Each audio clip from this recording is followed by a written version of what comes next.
나는 오늘도 병원 가는 버스를 탔다. 72년을 살아오면서 이제는 병원 가는 일이 장 보러 가는 일만큼이나 익숙해졌다. 무릎도 아프고 혈압약도 타러 가야 하고 가끔은 그냥 의사 선생님 얼굴이나 보러 가는 것 같기도 했다. 버스는 덜컹거리며 시골길을 달렸다. 창밖으로 보이는 풍경은 늘 똑같았다. 논밭, 비닐하우스, 가끔씩 보이는 낡은 가게들. 나는 가방 안에 든 약봉투를 만지작거리며 종점까지 가는 시간을 견뎠다. 할머니, 다 왔어요. 기사님이 친절하게 말씀해 주셨다. 나는 천천히 일어나 버스 계단을 내려갔다. 무릎이 시큰거렸지만 괜찮다고, 이 정도는 괜찮다고 스스로에게 말했다. 그런데 이상했다. 버스 종점 대합실 앞 낡은 벤치 옆에 강아지 한 마리가 앉아 있었다. 그것도 아주 단정하게 마치 누군가를 기다리는 것처럼. 털은 약간 더러웠지만 눈빛만은 또렷했다. 중형견쯤 되어 보이는 갈색 털의 강아지였다. 또 왔네, 저 녀석. 대합실 매점 아주머니가 혀를 찼다. 옆에 있던 버스 기사 한 명이 고개를 끄덕였다. 맞아요. 요 며칠 매일 저기 앉아 있어요. 밥은 주나? 누가 가끔 주긴 하는데 이상한 게 밥보다 버스를 더 쳐다본다니까요. 나는 그들의 대화를 들으며 강아지를 바라봤다. 정말 그랬다. 강아지는 버스가 도착할 때마다 고개를 번쩍 들고 문을 뚫어져라 쳐다봤다. 누군가 내리기를 기다리는 것처럼. 하지만 아무도 내리지 않았다. 버스는 다시 떠났고 강아지는 고개를 떨궜다. 그 모습이 묘하게 슬퍼 보였다. 쯧쯧, 주인 잃은 개가 저러는 거래요. 매점 아주머니가 나를 보며 말했다. 주인이요? 네. 한 달쯤 됐나? 원래 여기서 버스 타고 다니시던 할아버지가 계셨대요. 근처 요양원에서. 그런데 돌아가셨다나 뭐라나 그 뒤로 저 개가 여기 나타났대요. 가슴이 뜨끔했다. 나도 남편을 떠나보냈다. 5년 전이었다. 그때 나도 저 강아지처럼 멍하니 버스 정류장에 앉아 있었던 적이 있었다. 남편이 타고 다니던 버스가 지나갈 때마다 혹시 그 사람이 타고 있는 건 아닐까 하는 말도 안 되는 기대를 했었다. 할머니, 괜찮으세요? 매점 아주머니가 물었다. 나는 고개를 끄덕이며 발걸음을 옮겼다. 그런데 자꾸 뒤가 신경 쓰였다. 강아지는 여전히 그 자리에 앉아 있었다. 꼬리도 흔들지 않고 짖지도 않고 그저 버스가 오기를 기다리고 있었다. 마치 오늘도 안 오셨네 하고 중얼거리는 것 같았다. 나는 한참을 서 있다가 천천히 집으로 향했다. 그런데 이상하게도 그날 밤 강아지 생각이 자꾸 났다. 저 추운 종점에서 혼자 밤을 보낼 텐데 밥은 먹었을까? 아프진 않을까? 그리고 무엇보다 저 강아지는 언제까지 기다릴 생각일까? 다음 날 나는 병원에 갈 일이 없었는데도 버스를 탔다. 이유는 몰랐다. 그냥 발이 저절로 그곳으로 향했다. 종점에 도착했을 때 강아지는 역시 그 자리에 있었다. 병원에 갈 일도 없는데 버스를 탄 내가 우스웠다. 72년을 살면서 이런 일은 처음이었다. 그저 강아지 한 마리가 궁금해서 버스를 타다니. 할머니, 오늘은 병원 안 가시는 날 아니에요? 단골 기사님이 신기한 듯 물었다. 아, 그냥 볼 일이 좀 있어서요. 거짓말이었다. 볼 일 같은 건 없었다. 그냥 어제 본 그 강아지가 자꾸 눈에 밟혔다. 밤새 뒤척이다가 결국 아침에 옷을 챙겨 입고 나왔다. 버스는 익숙한 길을 달렸다. 나는 창밖을 보면서도 자꾸 종점을 생각했다. 강아지가 오늘도 있을까? 혹시 주인을 찾아 떠난 건 아닐까? 종점입니다. 기사님 목소리에 정신을 차렸다. 나는 서둘러 버스에서 내렸다. 그리고 있었다. 강아지는 어제와 똑같은 자리에 똑같은 자세로 앉아 있었다. 버스 문을 뚫어져라 바라보고 있었다. 내가 내리는 걸 보더니 잠깐 고개를 들었다가 이내 실망한 듯 고개를 떨궜다. 내가 찾는 사람이 아니구나. 그런 표정이었다. 가슴이 아렸다. 나는 천천히 강아지 쪽으로 걸어갔다. 강아지는 나를 경계하지 않았다. 그저 무기력하게 앉아 있을 뿐이었다. 가까이 다가가 보니 털에 먼지가 잔뜩 묻어 있었고 발바닥은 갈라져 있었다. 얘야. 내가 조심스럽게 손을 뻗자 강아지는 천천히 고개를 들었다. 그 눈을 보는 순간 나는 숨이 멎을 것 같았다. 슬픔이었다. 강아지 눈에서 슬픔이 보였다. 할머니, 또 오셨네요? 매점 아주머니가 나를 보더니 빙그레 웃었다. 네, 그냥 지나가는 길에. 그게 보러 오신 거 아니에요? 어제도 한참 쳐다보시던데. 들켰다. 나는 괜히 머리를 극적였다. 저 강아지 정말 주인을 기다리는 거예요? 그런 것 같아요. 버스 올 때마다 저렇게 쳐다보거든요. 누가 내릴까봐. 근데 이미 주인은 돌아가셨는데 말이죠. 아주머니는 안타까운 표정으로 고개를 저었다. 얼마나 기다렸대요? 한 달은 됐을 거예요. 처음엔 하루 종일 저기 있더니 요즘은 버스 오는 시간대만 나타나요. 똑똑한 녀석이에요. 주인이 타던 버스 시간을 다 외운 것 같아요. 나는 다시 강아지를 봤다. 강아지는 여전히 버스가 오는 방향만 바라보고 있었다. 밥은 먹나요? 누가 가끔 주긴 하는데 잘 안 먹더라고요. 그냥 몇 입 먹고 남겨요. 그 말을 듣는 순간 나는 참을 수 없었다. 가방에서 아침에 싸온 주먹밥을 꺼냈다. 원래 점심으로 먹으려고 싼 거였다. 얘야, 이거라도 먹어. 강아지 앞에 주먹밥을 놓았다. 강아지는 잠깐 내려다보더니 고개를 돌렸다. 먹어. 힘내야지. 내가 다시 권하자 강아지는 마지못해 한 입 물었다. 천천히, 아주 천천히 씹었다. 마치 의무감에 먹는 것처럼. 나는 그 모습을 보며 남편 생각이 났다. 남편이 돌아가시고 나서 나도 저랬다. 밥을 먹어도 맛이 없었고 아무것도 하기 싫었다. 그저 남편이 앉아있던 안방 구석만 하염없이 바라봤었다. 혹시 돌아올지도 모르잖아. 그런 말도 안 되는 희망을 품고 살았었다. 강아지가 주먹밥을 다 먹었다. 그리고는 내 손을 한번 핥았다. 따뜻하고 축축한 혀가 손등을 스쳤다. 고맙다는 거니? 나는 강아지 머리를 쓰다듬었다. 털은 거칠었지만 온기가 느껴졌다. 그때였다. 멀리서 버스 소리가 들렸다. 강아지는 화들짝 고개를 들고 버스 쪽을 바라봤다. 꼬리가 살짝 움직였다. 이번엔 오실까? 그런 기대가 눈에 가득했다. 버스가 멈췄다. 문이 열렸다. 한 명, 두 명, 승객들이 내렸다. 하지만 강아지가 찾는 사람은 없었다. 마지막 승객이 내리고 버스가 떠나자 강아지는 다시 고개를 떨궜다. 꼬리도 축 늘어졌다.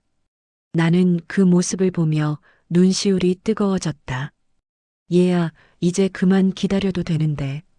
하지만 강아지는 대답 없이 그저 다음 버스를 기다릴 뿐이었다. 나는 한참을 그 자리에 서 있다가 집으로 돌아갔다. 하지만 마음 한구석이 무거웠다. 내일도 또 와야겠다. 사흘째였다. 나는 병원 갈 일도 없는데 매일 아침 그 버스를 탔다. 이제는 기사님도 묻지 않았다. 그냥 할머니, 오늘도 가시네요 하고 웃으며 문을 열어주셨다.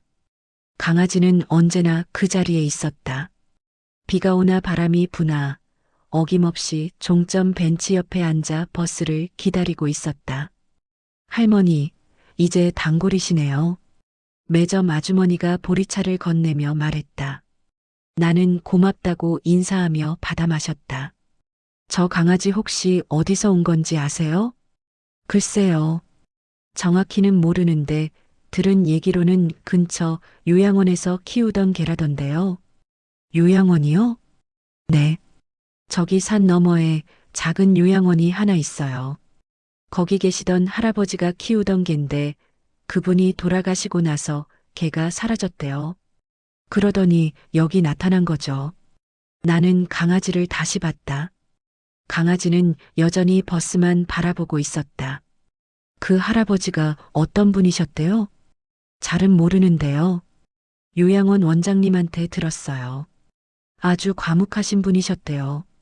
말수도 적고 가족도 없고 그런데 적에만은 끔찍이 아꼈다나 뭐라나.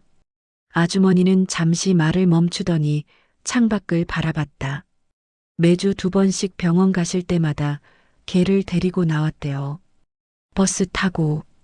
근데 이상한 게 병원에서 개를 못 데려가니까 여기 종점에 개를 놔두고 가셨대요.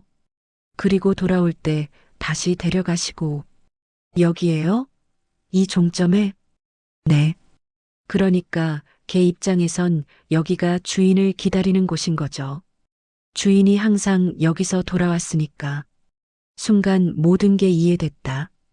강아지가 왜 이곳을 떠나지 않는지, 왜 버스만 바라보는지. 이곳이 강아지에게는 주인과의 약속 장소였던 거다. 여기서 기다려. 내가 꼭 돌아올게. 가슴이 먹먹해졌다. 그 할아버지는 언제 돌아가셨대요? 1달 좀 넘었을 거예요. 어느 날 갑자기 쓰러지셨대요. 병원에 실려갔는데 그대로 못 깨어나셨다나? 아주머니는 한숨을 쉬었다. 그러니까 걔는 모르는 거예요. 주인이 왜 안 오는지. 그냥 오늘은 늦으시나 보다. 내일은 오시겠지. 그렇게 기다리는 거죠. 나는 더 이상 참을 수가 없었다. 눈물이 핑 돌았다. 남편이 돌아가셨을 때 나도 그랬다. 한동안 남편이 정말 간 줄 몰랐다. 아니, 알면서도 인정하지 못했다. 저녁 때만 되면 현관문을 쳐다봤다. 곧 들어오시겠지. 오늘따라 좀 늦으시나 보다. 그런 날이 몇 달이나 계속됐다. 할머니, 괜찮으세요? 아주머니가 내 어깨를 토닥였다. 나는 고개를 끄덕이며 눈물을 닦았다. 저 강아지 이제 어떻게 되는 거예요? 글쎄요. 요양원에서 데려가려고 했는데 도망쳤대요. 여기로 오려고. 동물보호소에 신고하자는 사람도 있었는데 차마 그러지 못하겠더라고요. 저렇게 기다리는데 나는 천천히 강아지에게 다가갔다. 오늘도 가방에 주먹밥을 싸왔다. 강아지 앞에 조심스럽게 놓았다. 얘야, 오늘도 먹어야지. 강아지는 나를 올려다봤다. 그리고 천천히 꼬리를 한번 흔들었다. 이제는 날 알아보는 것 같았다. 주먹밥을 먹는 강아지를 보며 나는 중얼거렸다. 내 주인은 이제 안 오셔. 강아지는 씹던 걸 멈추고 나를 봤다. 미안해.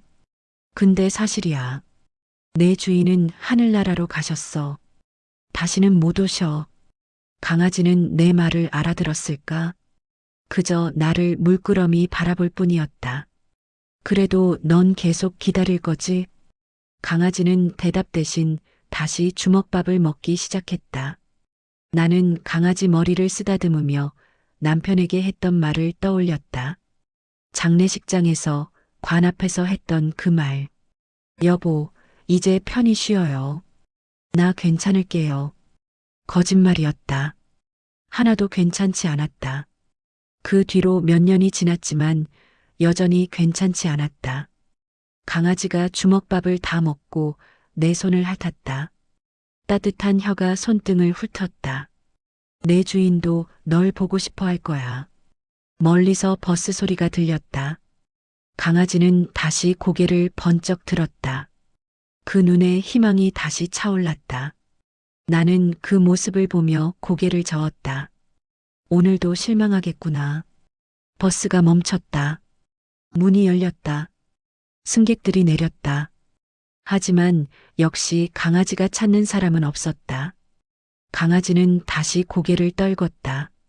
나는 그날 집에 돌아가는 내내 강아지 생각뿐이었다. 저 추운 종점에서 오지 않을 사람을 기다리며 밤을 보낼 강아지. 그리고 생각했다. 나도 저랬구나. 오지 않을 남편을, 돌아오지 않을 그 사람을 기다리며 몇 년을 허비했던 나. 그날 밤 나는 결심했다. 내일은 담요를 가져가야겠다. 아침부터 하늘이 흐렸다. 날씨 예보를 보니 오후부터 비가 온다고 했다. 나는 담요와 함께 작은 우산 하나를 더 챙겼다. 강아지 것이었다. 할머니, 오늘은 비 온다는데 괜찮으시겠어요? 기사님이 걱정스럽게 물었다. 괜찮아요. 금방 다녀올게요. 버스는 평소보다 승객이 적었다. 다들 비 오는 날은 외출을 꺼리는 모양이었다. 나는 창밖을 보며 강아지를 떠올렸다. 비 맞으면 안 되는데. 종점에 도착했을 때 빗방울이 떨어지기 시작했다. 처음엔 가늘게, 그러다 점점 굵어졌다. 나는 서둘러 버스에서 내렸다. 강아지가 보이지 않았다. 어디 갔지? 평소 같으면 벤치 옆에 앉아 있을 텐데 오늘은 그 자리가 비어 있었다. 가슴이 철렁 내려앉았다. 설마 어디 간 건 아니겠지? 나는 주변을 둘러봤다. 매점 아주머니에게 물어보려는데 문이 닫혀 있었다. 비 오는 날이라 일찍 문을 닫으신 모양이었다. 빗줄기가 거세졌다. 나는 우산을 펼치고 종점 주변을 살폈다. 벤치 뒤, 대합실 구석, 쓰레기통 옆까지. 얘야, 어디 있니? 그때였다. 버스 한 대가 주차된 곳에서 희미한 움직임이 보였다. 나는 그쪽으로 다가갔다. 버스 밑이었다. 강아지는 비를 피해 버스 아래 웅크리고 있었다. 온몸이 흠뻑 젖어 있었다. 털에서 빗물이 뚝뚝 떨어지고 몸을 떨고 있었다. 얘야. 나는 우산을 버스 밑으로 들이밀며 다가갔다. 강아지는 나를 보더니 힘없이 꼬리를 한번 흔들었다. 이런 왜 여기 있어? 추웠겠다. 나는 가져온 담요를 펼쳐 강아지 몸을 감싸줬다. 강아지는 담요에 감싸이자 조금씩 떨림을 멈췄다. 괜찮아. 이제 괜찮아. 강아지는 내 손을 핥았다. 차갑고 젖은 혀였다. 나는 강아지를 버스 밑에서 끄어내 대합실 처마 밑으로 데려갔다. 비는 점점 더 세차게 쏟아졌다. 천둥 소리가 요란했다. 강아지는 천둥 소리에 몸을 움찔했다. 무서워? 괜찮아. 내가 있잖아. 나는 강아지를 꼭 안아줬다. 젖은 털에서 흙냄새가 났지만 상관없었다. 강아지는 내 품에서 조금씩 안정을 찾는 것 같았다. 오늘은 주인 안 기다려도 돼. 이렇게 비 오는데 누가 와? 하지만 강아지는 내 품에 안긴 채로도 버스 오는 방향을 계속 바라봤다. 비에 젖은 눈으로, 흐릿한 시야로도 끝까지 바라봤다. 저렇게까지 기다리고 싶은 거니? 나는 가슴이 아팠다. 가방에서 오늘 싸온 주먹밥을 꺼냈다. 비닐에 잘 싸뒀기에 젖지 않았다. 강아지 앞에 놓았다. 먹어. 힘내야지. 강아지는 처음엔 고개를 돌렸다. 하지만 내가 계속 권하자 마지못해 한 입 물었다. 천천히, 아주 천천히 씹었다. 맛있어? 강아지는 대답 없이 계속 먹었다. 평소보다 조금 더 많이 먹는 것 같았다. 추워서 그런가 아니면 내가 옆에 있어서 그런가. 주먹밥을 다 먹은 강아지는 내 무릎에 턱을 올렸다. 그리고 천천히 눈을 감았다. 피곤했던 모양이었다. 나는 강아지 머리를 쓰다듬으며 중얼거렸다. 너도 힘들지? 매일 기다리는 게. 강아지는 눈을 감은 채 작은 소리를 냈다. 끙끙거리는 소리였다. 마치 대답하는 것처럼. 힘들어요. 하지만 기다릴 거예요. 그런 말 같았다. 비는 1시간 넘게 쏟아졌다. 나는 그 시간 내내 강아지와 함께 처마 밑에 앉아 있었다. 무릎이 시큰거렸지만 일어날 수가 없었다. 강아지가 내 무릎에서 편히 자고 있었기 때문이다. 언제 마지막으로 편히 잤을까?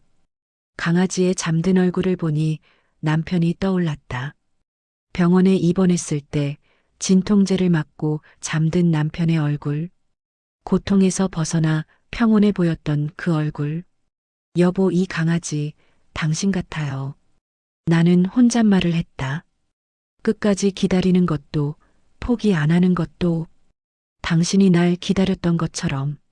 남편은 병원에서도 날 기다렸다. 내가 면회 오는 시간만 되면 문을 뚫어지게 쳐다봤다. 그리고 내가 나타나면 환하게 웃었다. 당신이 와줘서 다행이야. 그런 눈빛이었다. 미안해요, 여보. 나도 당신처럼 잘 기다리지 못했어요. 눈물이 났다. 빗소리에 섞여 내 흐느낌도 흘러갔다. 강아지가 눈을 떴다. 그리고 내 얼굴을 올려다봤다.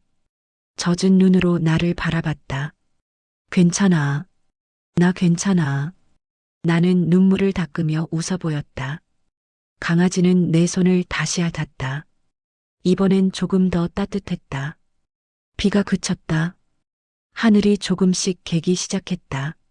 나는 강아지를 일으켜 세웠다. 이제 가야겠다. 넌 여기 있을 거지? 강아지는 고개를 끄덕이는 것처럼 보였다.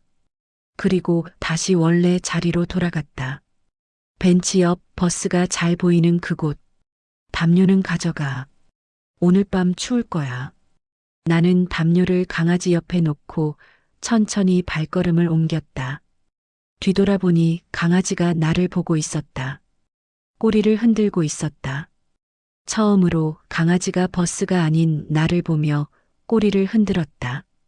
나는 그 모습에 또 눈물이 났다. 내일도 올게. 그렇게 속으로 약속하며 집으로 돌아갔다. 그날 이후 뭔가 달라졌다. 강아지는 여전히 종점에서 버스를 기다렸지만 내가 나타나면 꼬리를 흔들며 반겼다. 처음에는 조금, 그러다 점점 더 세게. 얘야, 오늘도 잘 있었어? 내가 말을 걸면 강아지는 내 손을 잡고 내 곁에 바짝 붙어 앉았다. 여전히 버스는 놓치지 않고 바라봤지만 예전처럼 온 신경을 집중하지는 않았다. 할머니, 저개가 할머니한테 완전히 마음을 연 것 같아요. 매점 아주머니가 신기하다는 듯 말했다. 원래 사람들이 다가가면 피했거든요. 근데 할머니한테만큼은 저렇게 따르네요. 나도 신기했다. 나는 특별히 한 게 없었다. 그냥 매일 와서 밥을 주고 쓰다듬어 주고 말을 걸어줬을 뿐이었다. 외로웠나 보지. 혼자 있으니까. 그러게요. 이제 할머니가 이게 주인 같아요. 주인. 그 말이 이상하게 가슴에 와닿았다. 일주일이 지났다. 어느 날 나는 평소처럼 병원에 다녀오는 길이었다. 버스에서 내리니 강아지가 벌떡 일어나 내게 달려왔다. 얘가 웬일이야? 평소 같으면 자리에서 일어나지 않고 꼬리만 흔들었는데 오늘은 직접 나를 맞으러 나온 것이었다. 보고 싶었어? 강아지는 내 다리에 몸을 비비며 낑낑거렸다. 뭔가 말하고 싶은 것 같았다. 왜 그래? 무슨 일 있어? 강아지는 내 가방을 킁킁거렸다. 오늘도 주먹밥을 싸왔다는 걸 아는 모양이었다. 알았어, 알았어. 줄게. 주먹밥을 꺼내자 강아지는 꼬리를 흔들며 받아 먹었다. 예전보다 훨씬 잘 먹었다. 입맛이 돌아온 것 같았다. 그래, 많이 먹어. 살도 좀 쪄야지. 강아지는 주먹밥을 다 먹고 나서 이상한 행동을 했다. 내 옷자락을 입에 물고 잡아당기기 시작한 것이다. 왜 그래? 뭐 하는 거야? 강아지는 계속 잡아당겼다. 어디론가 가자는 것 같았다. 어디 가고 싶은 거야? 나는 강아지를 따라갔다. 강아지는 대합실 뒤편으로 나를 데려갔다. 거기에는 작은 빈 공간이 있었다. 강아지가 밤에 자던 곳인 모양이었다. 담요가 거기 놓여 있었다. 내가 며칠 전에 준 그 담요. 강아지는 담요를 물고 내게 가져왔다.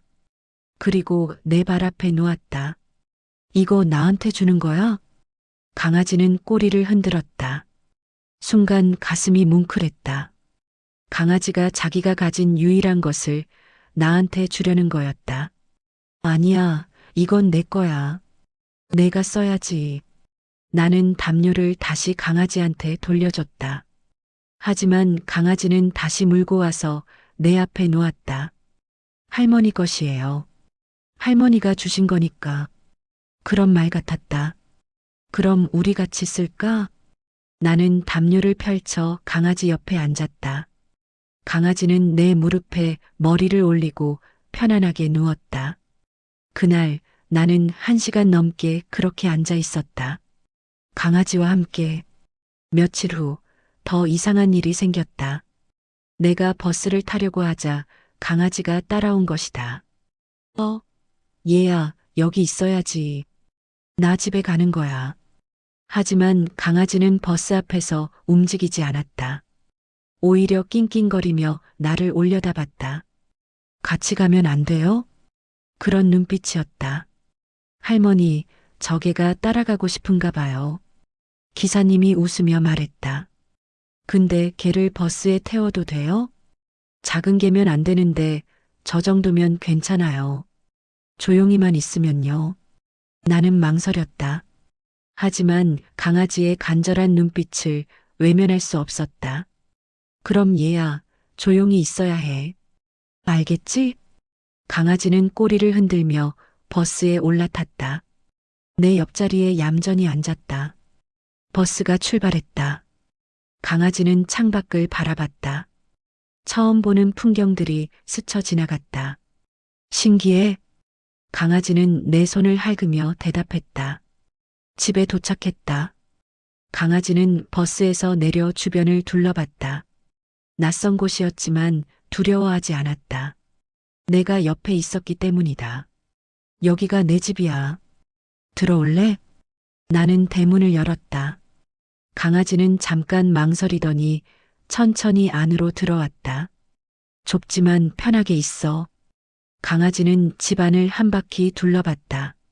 거실, 안방, 부엌.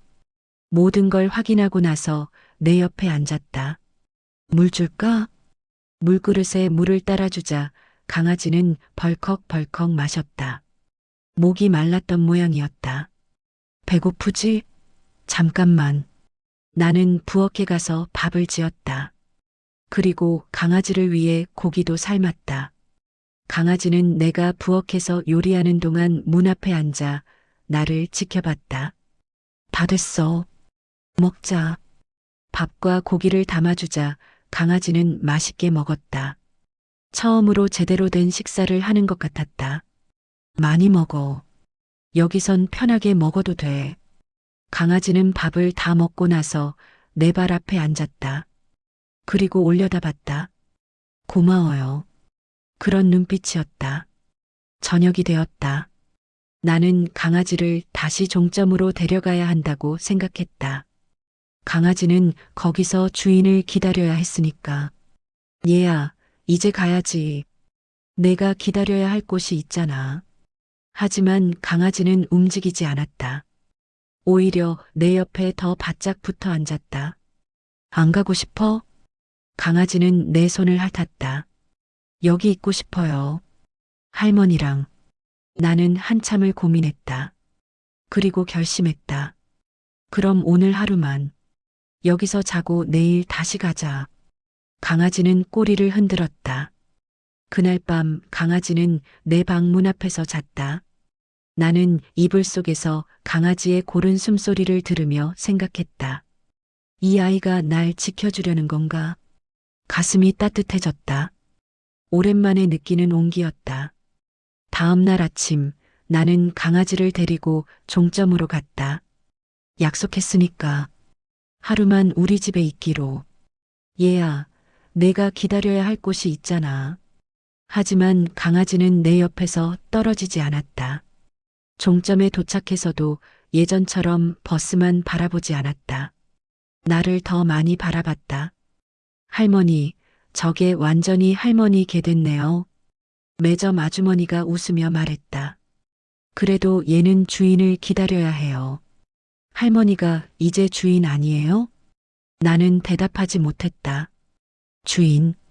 나는 이 강아지의 주인이 될 자격이 있을까? 참 할머니. 아주머니가 갑자기 생각난 듯 말했다. 어제 여기 지나가던 분한테 들었는데요. 이 개에 대해서. 무슨 얘기요? 저게 원래 주인 말이에요. 그분이 타시던 버스 번호가 있었대요. 버스 번호요? 네. 762번이었대요. 할머니가 매일 타시는 바로 그 버스요. 순간 심장이 멎는 것 같았다. 762번이요? 네. 그래서 이계가 그 버스만 기다렸던 거래요. 다른 버스가 와도 관심 없고 762번만 오면 벌떡 일어났대요. 나는 강아지를 내려다봤다. 강아지는 나를 올려다보고 있었다. 그럼 이 아이가 나를 따라온 건. 그리고요. 아주머니가 덧붙였다. 그 할아버지가 병원 가실 때 시간도 있었대요. 매주 화요일, 목요일 오전 10시 20분 버스요. 또 한 번 충격이었다. 나도 화요일, 목요일에 병원에 갔다. 그것도 10시 20분 버스로. 설마. 맞아요. 할머니랑 똑같은 요일, 똑같은 시간, 똑같은 버스였대요. 나는 말문이 막혔다. 그러니까 이게 입장에선요. 아주머니가 조심스럽게 말을 이었다. 할머니가 주인님처럼 보였을 거예요. 같은 버스를 타고 같은 시간에 나타나고 강아지가 왜 나를 따랐는지 이제야 이해가 됐다. 나는 이 강아지에게 돌아가신 주인의 그림자였던 거다. 가슴이 무너졌다. 그럼 이 아이는 날 주인으로 착각한 건가요? 글쎄요. 처음엔 그랬을 수도 있죠. 근데 지금은 아주머니는 강아지를 보며 미소 지었다. 지금은 할머니를 할머니로 보는 것 같은데요. 저렇게 따르잖아요. 강아지는 내 다리에 몸을 비비고 있었다. 꼬리를 천천히 흔들면서 나는 주저앉고 싶었다. 미안해, 내가 내 주인이 아니어서. 강아지 머리를 쓰다듬는 손이 떨렸다. 할머니, 괜찮으세요? 네, 그냥 좀 놀라서요. 나는 집으로 돌아왔다. 강아지는 이번에도 따라왔다. 버스에서도 집까지 가는 길에도 내 옆을 떠나지 않았다. 이 아이는 뭘 바라는 걸까? 집에 들어서자마자 나는 소파에 주저앉았다. 강아지는 내 발 앞에 앉아 나를 올려다봤다. 얘야, 나는 내 주인이 아니야. 강아지는 고개를 갸웃했다. 나는 그냥 우연히 같은 버스를 탔을 뿐이야. 내 주인님이랑 같은 시간에. 강아지는 내 손을 핥았다. 너는 착각한 거야. 내가 내 주인인 줄 알고. 하지만 강아지는 아무렇지 않은 듯 내 무릎에 턱을 올렸다. 그리고 편안한 얼굴로 눈을 감았다. 아니에요. 착각이 아니에요. 그런 표정이었다. 나는 한참을 그렇게 앉아 있었다. 강아지의 따뜻한 체온이 무릎을 통해 전해졌다. 정말 착각이 아닐까? 저녁이 되었다. 나는 강아지 밥을 챙겨주고 나서 오래된 앨범을 꺼냈다. 남편과의 사진들이 담긴 앨범. 사진 속 남편은 웃고 있었다. 행복했던 시절의 우리. 여보, 이 강아지 어떻게 해야 할까요? 사진 속 남편에게 물었다. 물론 대답은 없었다. 이 아이가 날 따라온 건 당신 때문인 것 같아요. 강아지가 내 옆으로 다가와 앉았다. 그리고 앨범 속 사진을 바라봤다. 당신이 타던 버스랑 같은 거였대요. 이 아이 주인이. 강아지는 사진을 보다가 나를 올려다봤다. 그래서 이 아이가 날 따라온 거래요. 같은 버스를 타니까 눈물이 났다. 근데 나는 이 아이의 주인이 될 자격이 있을까요? 강아지는 내 눈물을 핥아주었다. 따뜻한 혀가 뺨을 스쳤다. 넌 정말 나를 주인으로 생각하는 거니? 강아지는 꼬리를 흔들었다. 나는 강아지를 꼭 안아주었다. 강아지는 내 품에서 편안하게 몸을 맡겼다. 알았어, 내가 내 새 주인이 될게. 그날 밤 나는 결심했다. 더 이상 강아지를 종점으로 보내지 않기로. 이 아이에겐 이제 새로운 주인이 필요해. 강아지는 내 침대 옆에서 잤다. 고른 숨소리가 방 안을 가득 채웠다. 나는 천장을 보며 중얼거렸다. 여보, 이 아이 우리 가족으로 받아들여도 될까요? 대답 대신 강아지의 따뜻한 숨소리가 들렸다. 괜찮아요. 남편이 그렇게 말하는 것 같았다. 이제 당신도 혼자가 아니에요. 나는 처음으로 편안하게 잠들 수 있었다. 5년 만에 처음으로 옆에 누군가 함께 있다는 것. 그것만으로도 충분히 따뜻했다. 다음 날 아침 나는 평소 습관대로 일찍 일어났다. 부엌으로 가려는데 발밑에 뭔가 따뜻한 게 느껴졌다. 강아지였다. 내 방문 앞에서 밤새 지키고 있었던 모양이었다. 얘야, 여기서 잔 거야? 강아지는 눈을 뜨더니 꼬리를 흔들었다. 그리고 일어나 내 뒤를 따라왔다. 부엌에서도 화장실에서도 어디를 가든 따라왔다. 마치 내가 사라질까봐 걱정하는 것처럼. 괜찮아. 나 안 가. 여기 있어. 하지만 강아지는 계속 내 곁을 지켰다. 아침을 먹으면서 나는 고민에 빠졌다. 이 강아지를 정말 키울 수 있을까? 나는 이미 72살이었다. 앞으로 얼마나 더 살지도 모르는데 이 아이를 끝까지 책임질 수 있을까? 얘야, 나는 늙었어. 강아지는 내 무릎에 턱을 올리고 나를 바라봤다. 만약 내가 먼저 가버리면 넌 또 혼자가 되는 거야. 그건 너한테 너무 잔인한 거 아닐까? 강아지는 고개를 갸웃했다. 내 말을 이해하는 것 같기도 아닌 것 같기도 했다. 나는 휴대폰을 꺼내 동물보호소 번호를 찾아봤다. 강아지를 맡기면 좋은 가족을 찾아줄 거라고 했다. 젊고 건강한 사람들한테 입양될 수 있을 거라고. 그게 이 아이한테 더 좋은 거겠지. 하지만 번호를 누르려다가 멈췄다. 강아지가 내 손을 핥고 있었다. 미안해, 나도 널 키우고 싶지만. 강아지는 내 얼굴을 올려다보며 낑낑거렸다. 왜요? 왜 안 돼요? 그런 눈빛이었다. 나는 휴대폰을 내려놓았다. 차마 전화할 수가 없었다. 조금만 더 생각해보자. 오후가 되었다. 나는 강아지를 데리고 동네를 산책했다. 강아지는 신이 나서 이리저리 뛰어다녔다. 오랜만에 제대로 산책하는 것 같았다. 천천히. 다리 다쳐. 강아지는 내 말을 듣고 속도를 줄였다. 그리고 내 옆에 나란히 걸었다. 동네 정자에 도착했다. 평소에 동네 어르신들이 모여 있는 곳이었다. 어머, 윤정 씨. 개 키우세요? 옆집 할머니가 놀란 표정으로 물었다. 아, 그냥 잠깐 맡아서요. 어머, 귀엽네. 이름이 뭐예요? 순간 당황했다. 이름을 생각해 본 적이 없었다. 이름은 아직 안 지었어요. 그럼 빨리 지어주세요. 개도 이름이 있어야죠. 할머니는 강아지 머리를 쓰다듬었다. 강아지는 경계하지 않고 꼬리를 흔들었다. 근데 윤정 씨, 혼자 사시는데 개 키우면 좋을 것 같아요. 그런가요? 그럼요. 외롭지도 않고 집도 지켜주고. 우리 나이에 혼자 사는 게 얼마나 무서운데요. 다른 할머니도 거들었다. 맞아요. 요즘 혼자 사는 노인 집에 도둑도 많이 들어온다던데. 개 한 마리 있으면 든든하죠. 나는 강아지를 내려다봤다.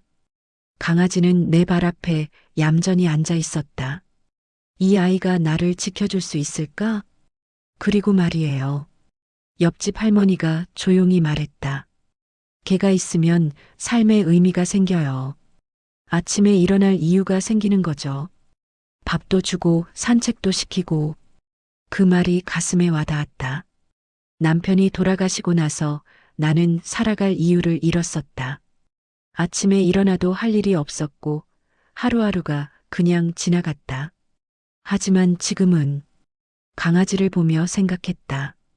이 아이 때문에 아침에 일어나고 밥을 먹고 산책을 하고 강아지는 나를 올려다보며 꼬리를 흔들었다. 할머니, 제가 있잖아요. 그런 눈빛이었다. 집으로 돌아오는 길 나는 결심했다. 얘야. 강아지가 나를 올려다봤다. 너 우리 집에서 살래? 강아지는 꼬리를 세차게 흔들었다. 나는 늙었고 얼마나 더 살지 모르지만 그래도 괜찮겠어? 강아지는 내 손을 핥았다. 그럼 이제부터 넌 내 가족이야. 눈물이 났다. 행복해서 나는 눈물이었다. 이름도 지어줄게. 음모가 좋을까? 강아지는 고개를 갸웃하며 나를 바라봤다. 봄이. 봄이는 어때?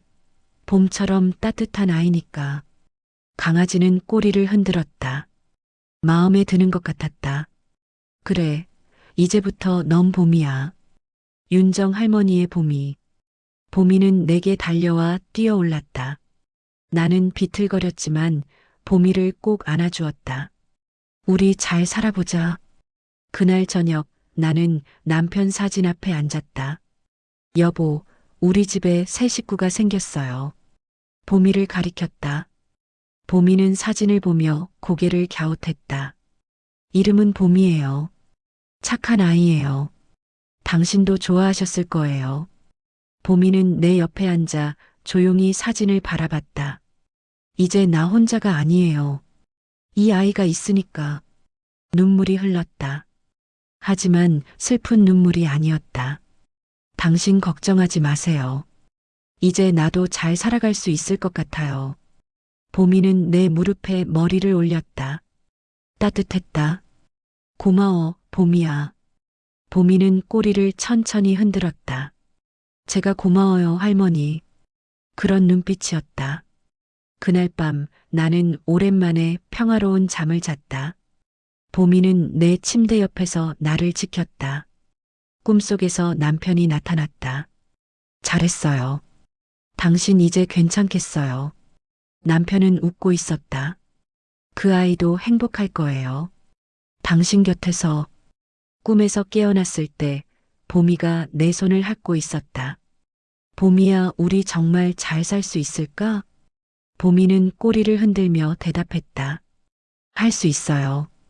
우리 함께니까요. 나는 봄이를 꼭 안아주었다. 그래, 우리 함께니까. 봄이와 함께 사는 지 일주일이 지났다. 하루하루가 달랐다. 아침에 눈을 뜨면 봄이가 내 침대 옆에서 꼬리를 흔들며 나를 맞았다. 그 모습을 보면 오늘도 살아야겠다는 생각이 절로 들었다. 봄이야, 아침이야. 배고프지? 봄이는 벌떡 일어나 부엌으로 달려갔다. 밥 먹을 시간이라는 걸 아는 모양이었다. 나는 봄이 밥을 챙기고 내 아침도 차렸다. 예전에는 아침을 대충 때웠는데 이제는 제대로 먹게 됐다. 봄이가 옆에서 보고 있으니 나도 잘 먹어야 할 것 같았다. 많이 먹어, 봄이야. 봄이는 꼬리를 흔들며 밥을 먹었다. 처음 만났을 때보다 훨씬 살이 올랐다.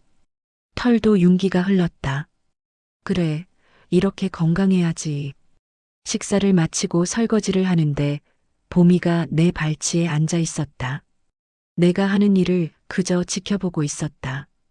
심심해? 잠깐만 기다려. 금방 끝나. 봄이는 꼬리를 천천히 흔들며 기다렸다. 오전에는 집 청소를 했다. 봄이가 생기고 나서 집이 더러워지는 속도가 빨라졌다. 털도 날리고 발자국도 많이 남았다. 하지만 이상하게 짜증이 나지 않았다.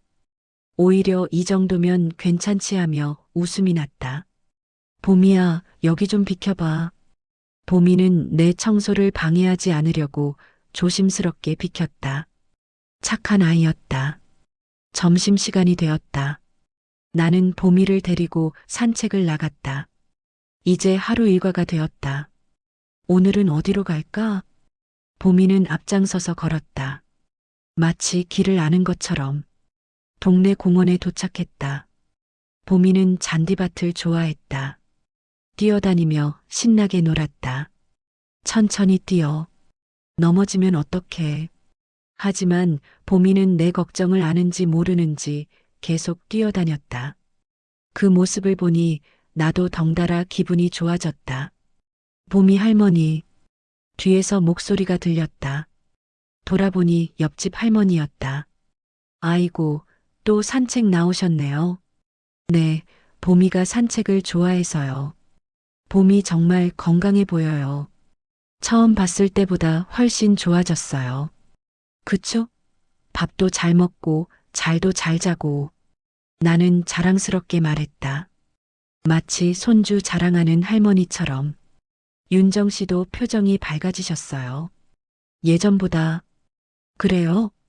네. 뭐랄까 생기가 돌아오신 것 같아요. 옆집 할머니의 말에 나는 잠시 생각에 잠겼다. 맞았다. 나는 변했다. 봄이가 오고 나서 모든 게 달라졌다. 봄이 덕분이에요. 나는 봄이를 바라보며 웃었다. 집으로 돌아와 점심을 먹고 나니 오후 2시였다. 예전 같으면 텔레비전을 보며 시간을 보냈을 텐데 이제는 봄이와 놀아주느라 바빴다. 봄이야, 공 가져와. 봄이는 공을 물고 내게 달려왔다. 내가 공을 던지면 봄이는 다시 물어왔다. 몇 번이고 반복했다. 하, 안 지치니? 봄이는 헥헥거리면서도 꼬리를 흔들었다. 더 놀고 싶은 모양이었다. 알았어, 조금만 더. 해가 지기 시작했다. 저녁 준비를 할 시간이었다. 봄이야, 저녁 뭐 먹을까? 봄이는 부엌으로 따라왔다. 나는 봄이 밥을 먼저 챙기고 내 저녁도 준비했다. 오늘은 김치찌개 해 먹을까? 혼자 먹을 때는 대충 먹었는데 이제는 제대로 요리를 했다. 봄이가 옆에서 지켜보고 있으니 나도 모르게 정성을 들이게 됐다. 저녁을 먹고 나니 밤 8시였다. 예전 같으면 벌써 자리에 누웠을 시간이었다. 하지만 이제는 봄이와 함께 있으니 시간이 금방 갔다. 봄이야, 텔레비전 볼까? 소파에 앉아 봄이가 내 옆에 바짝 붙어 앉았다. 따뜻한 체온이 전해졌다. 편하니? 봄이는 내 무릎에 턱을 올리고 눈을 감았다. 평화로운 얼굴이었다. 나는 봄이 머리를 쓰다듬으며 텔레비전을 봤다. 하지만 내용은 하나도 들어오지 않았다. 그저 봄이가 옆에 있다는 사실만으로 마음이 벅찼다. 이렇게 행복해도 되는 걸까? 남편이 돌아가시고 나서 나는 행복할 자격이 없다고 생각했었다. 혼자 남은 죄책감에 매일 울었었다. 하지만 지금은 달랐다. 여보, 이제 괜찮아요. 속으로 남편에게 말했다. 나 이제 혼자가 아니에요. 봄이가 있어요. 눈물이 났다. 하지만 슬픈 눈물이 아니었다. 감사의 눈물이었다.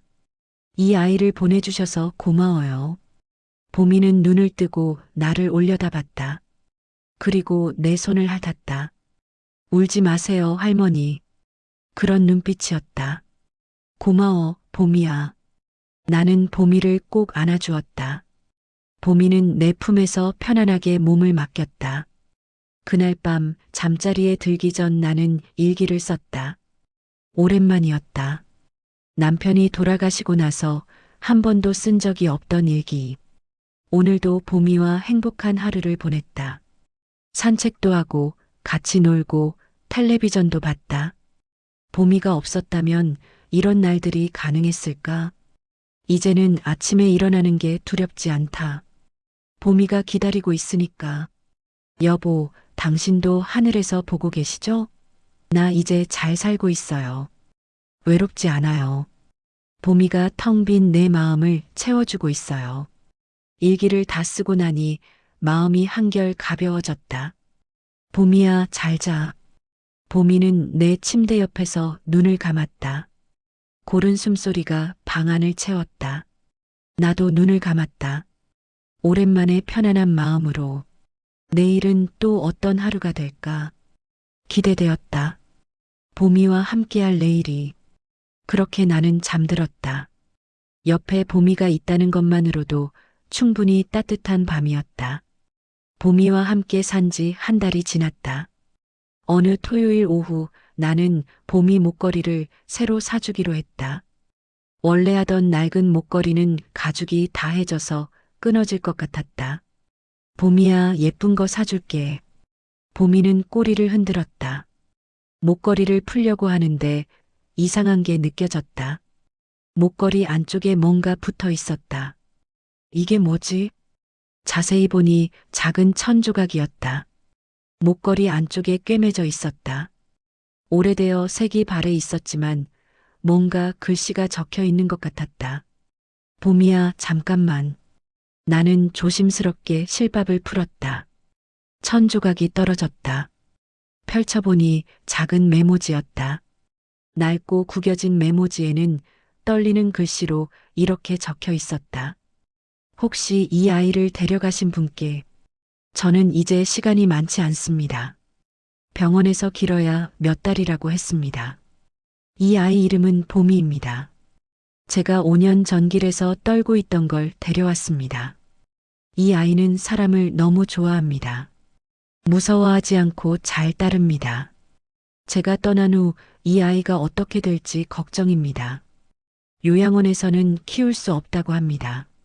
만약 이 아이가 당신에게 갔다면 그건 이 아이가 당신을 선택한 겁니다. 부디 이 아이를 사랑해 주십시오. 이 아이는 정말 착합니다. 외롭지 않게 해 주십시오. 감사합니다. 봄이의 첫 번째 주인 올림. 나는 메모지를 읽으며 눈물이 쏟아졌다. 이름이 봄이었구나. 봄이는 내 무릎에 턱을 올리고 나를 올려다봤다. 마치 알고 계셨어요? 하는 표정이었다. 내가 내 이름을 우연히 봄이라고 지었는데 가슴이 먹먹했다. 우연이라고 하기엔 너무 신기한 일이었다. 아니야, 우연이 아니었나 봐. 나는 봄이를 꼭 안아주었다.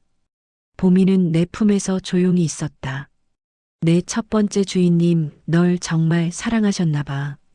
메모지를 다시 읽었다. 떨리는 글씨가 주인의 마음을 그대로 전하는 것 같았다. 사랑만 부탁드립니다. 그 한 줄이 가슴을 찔렀다. 걱정하지 마세요.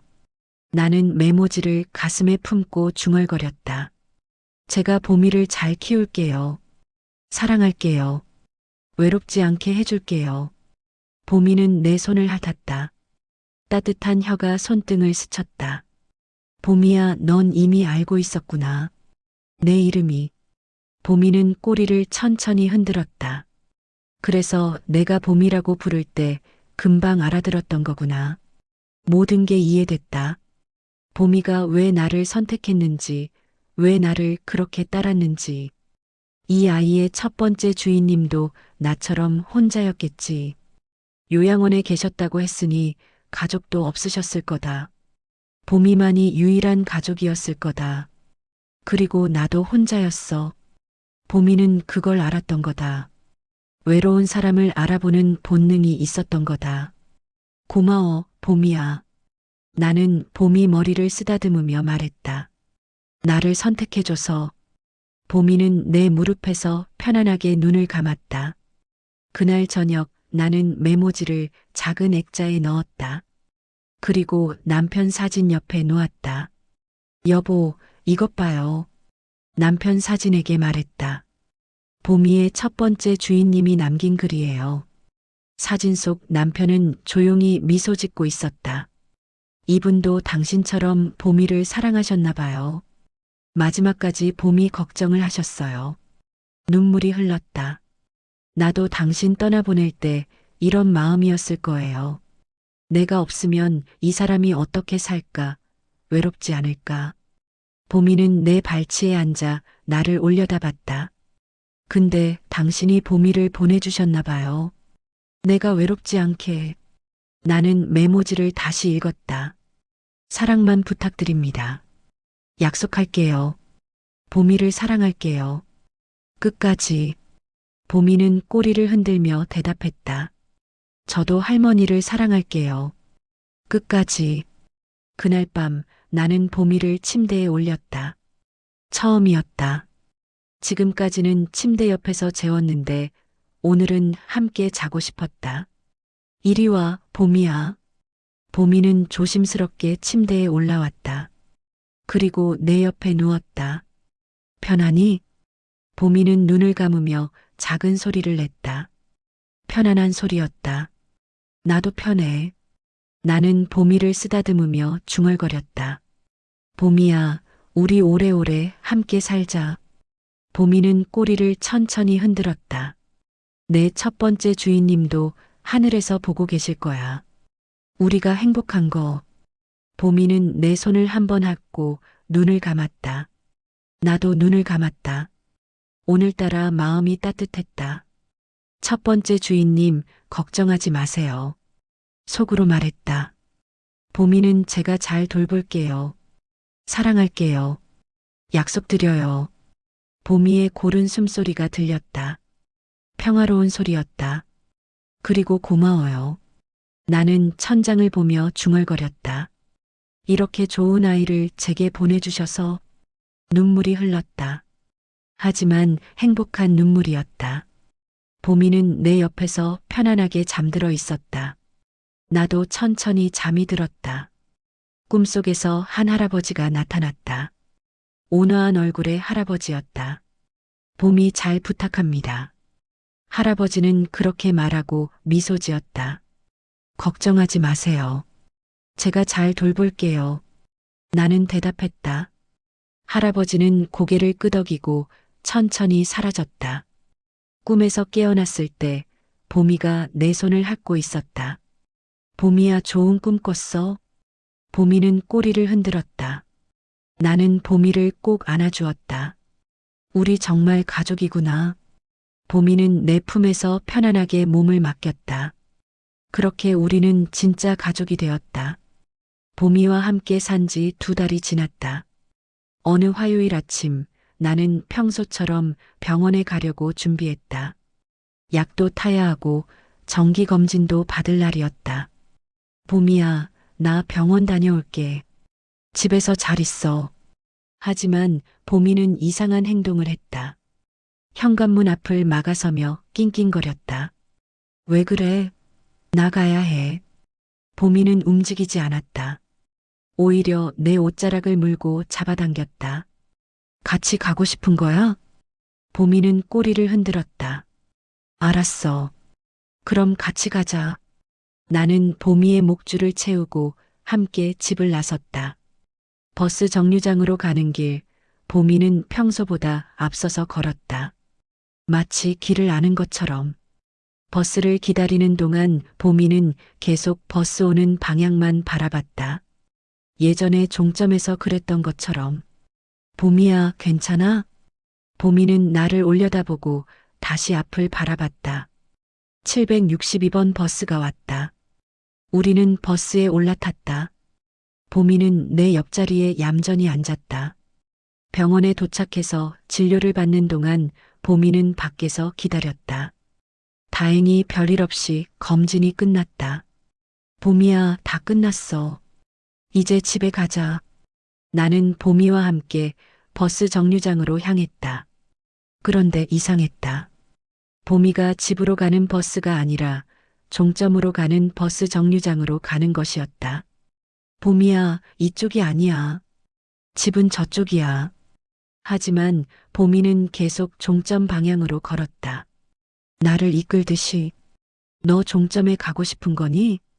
보미는 나를 올려다보며 꼬리를 흔들었다. 가슴이 철렁했다. 설마 아직도 그곳이 그리운 건가? 나는 보미를 따라 종점행 버스를 탔다. 보미는 창밖을 바라보며 조용히 앉아 있었다. 종점에 도착했다. 보미는 버스에서 내리자마자 익숙한 자리로 걸어갔다. 벤치 옆 예전에 매일 앉아있던 그 자리. 보미야.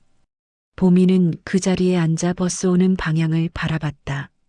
한동안 움직이지 않았다. 나는 가슴이 아팠다. 이 아이는 아직도 기다리고 있는 건가? 첫 번째 주인을. 보미야, 미안해. 나는 보미 옆에 앉았다. 내가 내 첫 번째 주인님을 대신할 수 없지? 보미는 나를 보더니 천천히 고개를 저었다. 그런 것 같았다. 아니에요, 할머니. 그리고 보미는 내 손을 핥았다. 그럼 왜 여기 온 거야? 보미는 다시 앞을 바라봤다. 한참을 그렇게 앉아 있었다. 매점 아주머니가 나왔다. 어머, 윤정 씨, 오랜만이에요. 그리고 이게 예전에 여기 있던 그게 아니에요?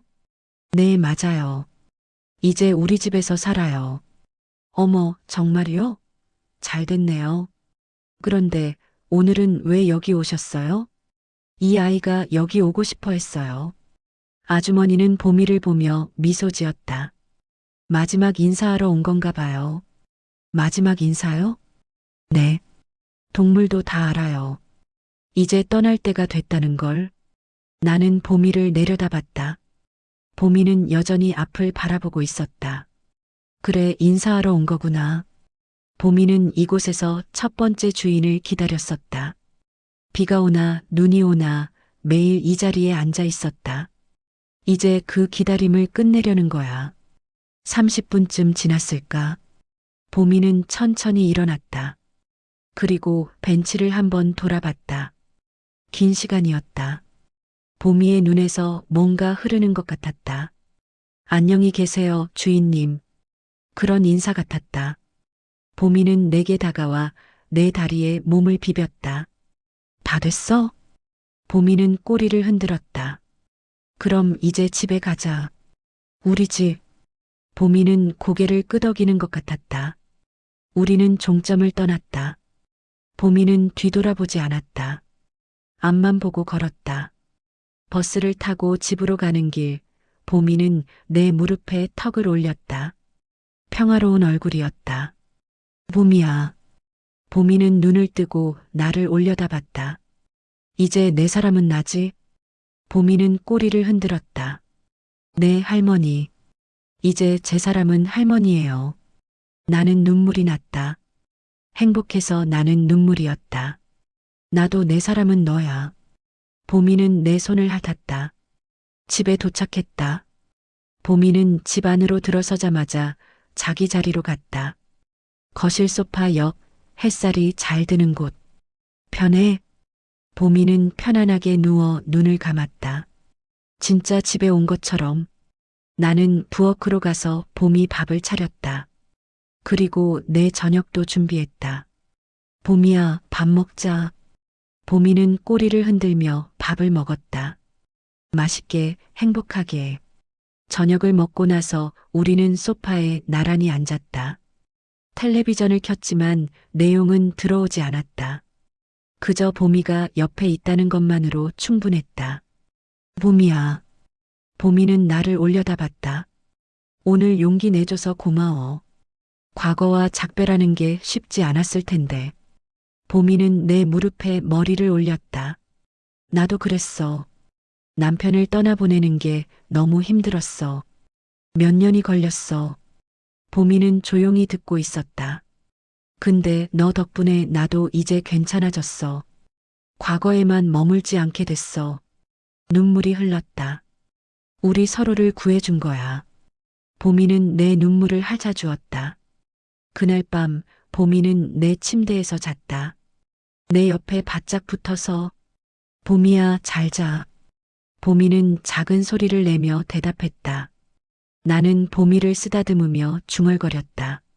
내일부터도 매일매일 행복하자. 우리 둘이서. 보미는 꼬리를 천천히 흔들었다. 네, 할머니. 행복할 거예요. 나는 평화롭게 잠들었다. 더 이상 외롭지 않았다. 더 이상 과거에 머물지 않았다. 봄이가 있었고 우리에게는 함께할 내일이 있었다. 버스 종점에서 나를 기다리던 강아지는 이제 내 곁에 있었다. 그리고 나는 이제 그 강아지의 새로운 주인이자 가족이었다. 우리의 이야기는 끝이 아니라 시작이었다. 함께 걸어갈 길이 아직 많이 남아 있었다. 그 길을 우리는 함께 걸어갈 것이다. 끝까지.